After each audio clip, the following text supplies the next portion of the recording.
Welcome to Gomathi's kitchen. நம்ம இன்றைக்கி பார்க்க போகிறது செட்டிநாடு ஸ்பெஷல் வெண்டைக்காய் புளி மண்டி எப்படி செய்யலாங்கிறதான் பார்க்க போகிறோம். இதை நீங்கள் சாதத்தில் ஊற்றியும் சாப்பிட்லாம், அப்படி இல்லைனா கொஞ்சம் திக்காக செஞ்சால் சைட் டிஷ்ஷாக கூட வச்சு சாப்பிட்லாம். இதே மாதிரியான நிறைய குழம்பு வெரைட்டிஸ் நம்ம சேனலில் ப்ளேலிஸ்ட்டில் ஆட் பண்ணியிருக்கேன். அதை பின் கமெண்ட்லேயும் பண்ணியிருக்கேன், விருப்பப்பட்டால் செக் பண்ணிக்கோங்க.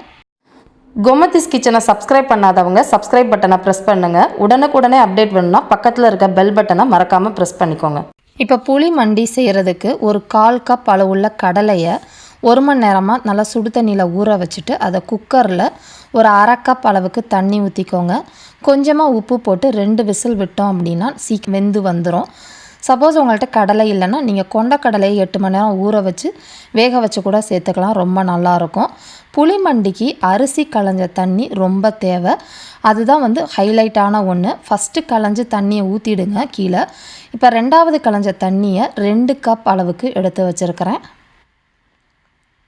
இப்போ அடுத்து ஒரு சின்ன எலும்புச்சம்பளம் அளவுக்கு புளி எடுத்துட்டு அதை 1 கப் அளவுள்ள தண்ணியில் இதையும் கரைச்சி எடுத்து வச்சுக்கலாம். இப்போ புளி மண்டியை இந்த மாதிரி மண்சட்டியில் செஞ்சிங்கன்னா அதை சுவையும் மணமும் அதிகமாக இருக்கும். சப்போஸ் உங்கள்கிட்ட இல்லைன்னா ஒரு பேனில் 2 டேபிள் ஸ்பூன் நல்லெண்ணெய் சேர்த்துட்டு ஒரு 1/4 கிலோ அளவுள்ள வெண்டைக்காவை இந்த மாதிரி நறுக்கி இந்த எண்ணெயில் அதோட பிசுபிசுப்பு தன்மை போகிற அளவுக்கு வதக்கிக்கலாம். மெஷரிங் கப்பில் சொல்லணும் அப்படின்னா 2 கப் அளவுக்கு வெண்டைக்காய் எடுத்துருக்கிறேன் நான். இதை குறைஞ்ச தீயிலே வச்சு நல்ல நிறம் மாறி அந்த பிசுபிசுப்பு தன்மை போகிற அளவுக்கு வதக்கிக்கலாம்.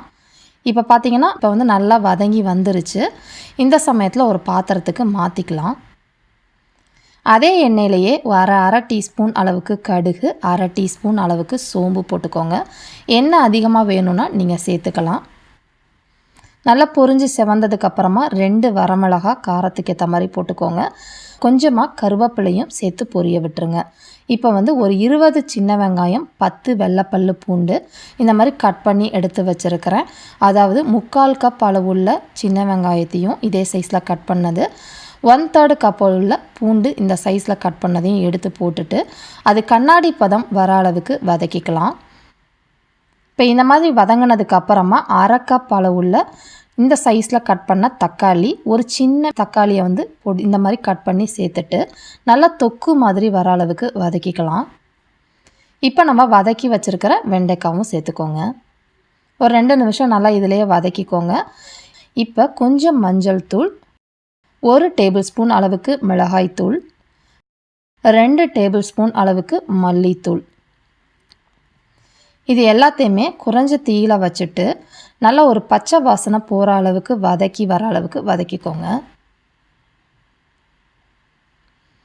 இப்போ ஒரு 1/2 டீஸ்பூன் அளவுக்கு கல் உப்பு சேர்த்துருக்கிறேன். கொஞ்சம் தேவைப்படும், அது பின்னாடி சேர்த்துக்கலாம். கொஞ்சம் வதக்கிட்டு நான் இப்போ வேக வச்சுருக்கிற வேர்க்கடலையும் இதில் சேர்த்துக்கோங்க. இந்த வேர்க்கடலையோடு சாப்பிட்றப்ப இந்த குழம்பு டேஸ்ட் பார்த்திங்கன்னா ரொம்ப சூப்பராக டேஸ்டியாக இருக்கும். எதுக்குமே தொட்டு சாப்பிட்ணுன்னு அவசியம் இல்லை, அப்படியே சாப்பிட்றலாம் நம்ம. இப்போ அரிசி களைஞ்சி வச்ச தண்ணியையும் இதில் சேர்த்துக்கோங்க. சப்போஸ் நீங்கள் இதை சைட் டிஷ்ஷாக வச்சு சாப்பிட போகிறீங்க அப்படின்னா தண்ணியோட அளவு இந்த 2 கப்பு ஊற்றுனதை 1 கப்பாக சேர்த்துக்கோங்க. இது கொஞ்சம் நேரம் கொதித்து வரட்டும், அதுக்கப்புறமா புளி தண்ணி சேர்த்துக்கலாம். இப்போ பார்த்தீங்கன்னா தெரியும், நல்லா திக்காயிருச்சு நமக்கு குழம்பு. இப்போ நம்ம கரைச்சி வச்சுருக்கிற புளி தண்ணியும் இதில் சேர்த்துக்கலாம். கொஞ்சம் வெண்டைக்காய் நல்லா வெந்ததுக்கப்புறம் புளி ஊற்றினோம்னா சீக்கிரமாக நமக்கு காய் வெந்துடும்.